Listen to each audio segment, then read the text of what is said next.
مطلب گروز ہے، پولیٹیشنز ہے، اسٹیٹس مین ہے، پریسیڈنٹس ہے، کیا وہ اوبر معاش کہلائے جا سکتے ہیں؟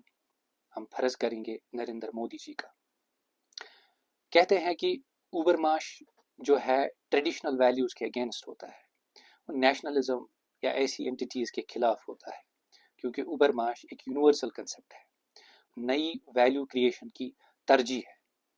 اگر ہم اپنے پرائم منسٹر پہ نظر دوڑائیں تو وہ ان کوالٹیز کو فلفل نہیں کرتے ہیں۔ بات کریں گے اوبر معاش کی۔ فلسفے کی دنیا میں اگر ہم دیکھیں گے تو اوبر معاش ان کنسپٹس میں سے ایک کنسپٹ ہے جس نے میری زندگی کو بہت متاثر کیا۔ اوبر معاش کی اگر ہم انگریزی میں ٹرانسلیشن کریں گے تو ہمیں ملتا ہے سپر مین۔ سپر مین بہت ہی مس یوز ہوا ہے، کوئی اس کو عیسیٰ مسیح سے جوڑتا ہے، کوئی اس کو ایسا بناتا ہے کہ انسان میں خدا بننے کی پاسبلٹی ہے، لیکن نیچا نے کس طریقے سے اس کو پورٹرے کیا وہ دیکھتے ہیں آج۔ اوبر معاش جو ایک کنسپٹ ہے، بھلے ہی انگلش میں اس کی ٹرانسلیشن سپر مین کی طرح ہو، لیکن نیچا سمجھتے ہیں کہ نہ تو یہ کوئی جینیٹکلی سپیریئر انسان ہے یا ریس سے بلونگ کرنے والا آدمی ہے، نہ یہ کوئی چزلڈ فزیک رکھنے والا ایک ریسلر ہے، نہ یہ سپر مین ایسا کنسپٹ ہے جیسا فلمز میں دکھایا گیا ہے۔ سپر مین ایک آرڈینری انسان بھی ہو سکتا ہے، یہ فلسفے کی دنیا میں ایک فلاسفر ہو سکتا ہے، یہ کوئی ریلیجن گیور ہو سکتا ہے، یہ کوئی پروفٹ ہو سکتا ہے۔ نیچا نے کچھ کوالٹیز ڈسکرائب کی ہے جو کہ امپورٹنٹ ہے ایک اوبر معاش میں۔ ان میں سب سے امپورٹنٹ کوالٹی جو بتائی گئی ہے اس کو کہتے ہیں سیلف اوور کمنگ۔ ہم سب جانتے ہیں کہ انسان جو یہ مخلوق ہے، چاہے ایولیوشن سے پیدا ہوا یا اللہ تعالیٰ نے اس کو بنایا، لیکن یہ مخلوق جو ہے اپنے اندر کچھ خامیاں لے کے چلتا ہے۔ یہ ایک مجسمہ ہے اچھائیوں کا بھی اور برائیوں کا بھی، لیکن ایک انسان جب ایک سوسائٹی میں پیدا ہوتا ہے تو اسے دونوں چیز کا سامنا کرنا پڑتا ہے۔ وہ سوسائٹی میں دیکھتا ہے کہ اچھائیاں بھی ہے، برائیاں بھی ہے، لیکن وہ سوسائٹی کی طرف نہیں دیکھتا ہے، وہ یونیورس کا مرکز خود میں ہی تلاش کرتا ہے۔ وہ کہتا ہے کہ اگر میں دنیا میں برائیاں ڈھونڈنے بیٹھوں تو میرا پاس تو میرا گھر ہی ہے، میرے پاس تو میرا سیلف ہی ہے جہاں پہ مجھے بہت ساری خامیاں مل جائیں گی، میں کیوں نہ انہی پہ ورک کروں۔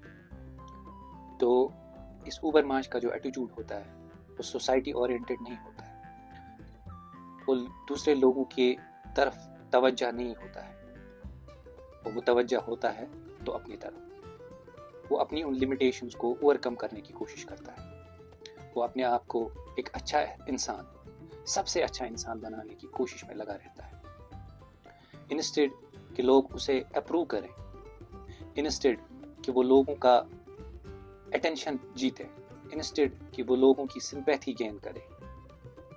وہ ان دو اپروچ کے برعکس ایک مڈل اپروچ چوز کرتا ہے۔ نہ تو وہ ڈکٹیٹر ہوتا ہے جو اپنی منواتا ہے، نہ تو وہ ایک عام انسان کی طرح ہوتا ہے جو پیپلز پلیزر ہوتا ہے۔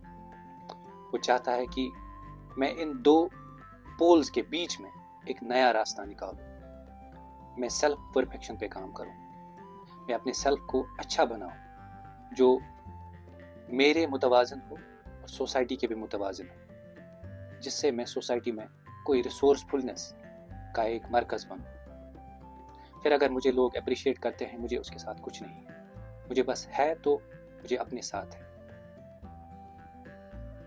یہ انسان کا سیلفش ایٹیٹیوڈ نہیں ہوتا ہے، یہ وہ ایٹیٹیوڈ ہوتا ہے کہ میرے لیے میرا سیلف کافی ہے۔ اگر میں اس دنیا میں اپنے سیلف پہ کام کروں، مجھے یونیورس کے بارے میں نہیں سوچنا، مجھے سوسائٹی کے بارے میں ایٹ لارج نہیں سوچنا، مجھے اپنا آپ کافی ہے، اس کو پرفیکٹ کرنا، اس کو چزل کرنا میری ذمہ داری ہے۔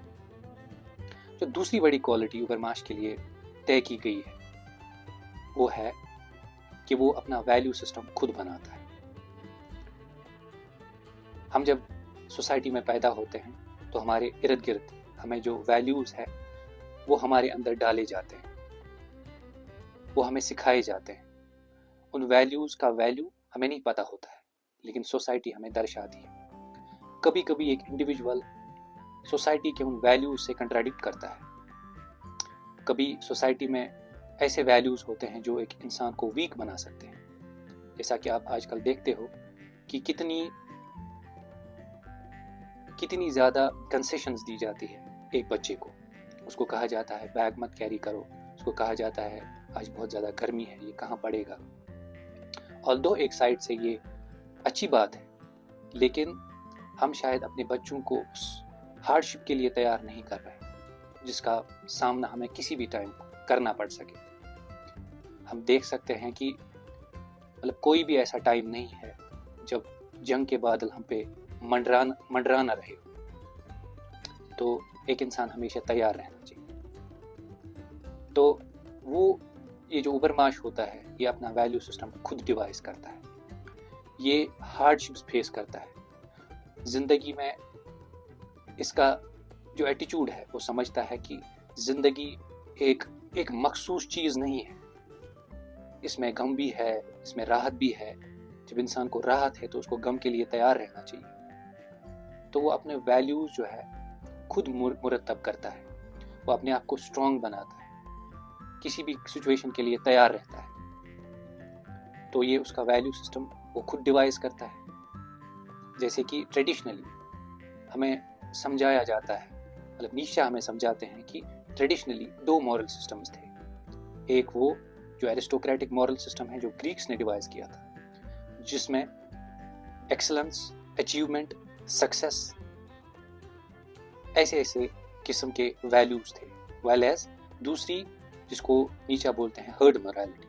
हर्ड मोरालिटी हो गया कि जब एक इंसान जो दूसरे इंसान के मुकाबले में उसके साथ एक्सीलेंस में कम्पीट न कर पाए तो वो वीकनेस को एक वैल्यू बनाता है, वर्चू बनाता है। लेकिन उसके बरक्स नीचा बोलता है कि उबरमाश अपना वैल्यू सिस्टम अलग से बनाता है, वो उसको तरतीब करता है अपनी कंडीशंस पे। वो ना हर्ड मोरालिटी के साथ चलता है, ना एरिस्टोक्रेटिक मोरालिटी के साथ चलता है। तीसरी बड़ी जो क्वालिटी इस उबरमाश में होनी चाहिए वो होनी चाहिए कि ये हर्ड मोरालिटी को एक्सेप्ट नहीं करता है। यानी कि वो मीकनेस, वो वीकनेस या हर्ड की अप्रूवल, सोसाइटी की अप्रूवल, उन चीज़ों को एक्सेप्ट नहीं करता है। ये अपना जो इसको लगता है मेरे लिए सही चीज़ है ये उसके पीछे जाता है, चाहे सोसाइटी उसको अप्रूव करे या न करे। जिसके तई इसकी दिल की लगन होती है, जिसके तई इसका प्यार होता है, ये उसकी तरफ जाता है, न कि हर्ड की अप्रूवल इसको चाहिए होती है। चौथी बड़ी क्वालिटी जो इस उबरमाश में होती है उसको बोलते हैं अमूर फाती, लव ऑफ फेट। जब ये उबरमाश सेल्फ ओवरकमिंग करता है, जब ये उबरमाश अपना वैल्यू सिस्टम खुद तरतीब देता है, जब ये हर्ड के साथ नहीं चलता है, इन सब चीज़ों में इसको मुश्किलात का सामना करना पड़ता है। ईशा बोलते हैं कि अगर इस मुश्किल घड़ी में इसकी जान चली गई तो ये ऑलरेडी उसके लिए तैयार होता है। ये समझता है कि फेट उसके हाथ में नहीं है। अगर फेट की मर्जी ये थी कि मैं सेल्फ ओवरकम न कर पाऊँ, मैं उससे पहले ही चला जाऊँ, तो फेट की मर्जी है, उसमें मेरा कुछ नहीं है। तो ये सारी चीज़, ये 4 क्वालिटीज़ कॉन्स्टिट्यूट करते हैं उबरमाश के कंसेप्ट को। अब हम देखेंगे कि किस तरीके से जो हमारे आजकल पॉलिटिकल मतलब गुरुज है, पॉलिटिशियंस है, स्टेट्समैन है, प्रेसिडेंट्स है, क्या वो उबरमाश कहलाए जा सकते हैं? हम फर्ज करेंगे नरेंद्र मोदी जी का।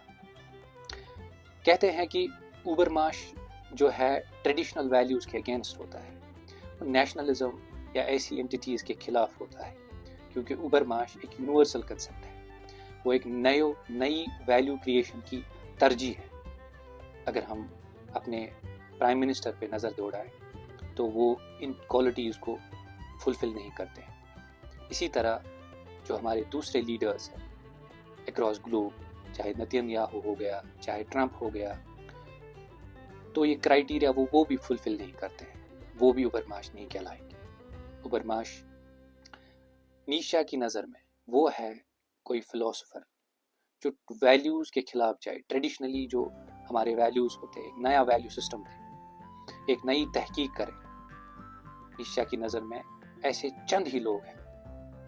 उनकी नज़र में गोथे जैसे, डाविंसी जैसे लोग या प्लेटो जैसे लोग उबरमाश कहलाए जा सकते हैं। होप आपको ये वीडियो पसंद आया हो, तो आप ऐसी ही मालूमात के लिए, ऐसे ही वीडियोस के लिए मेरी चैनल सब्सक्राइब करें। Till I see you next time. Thank you.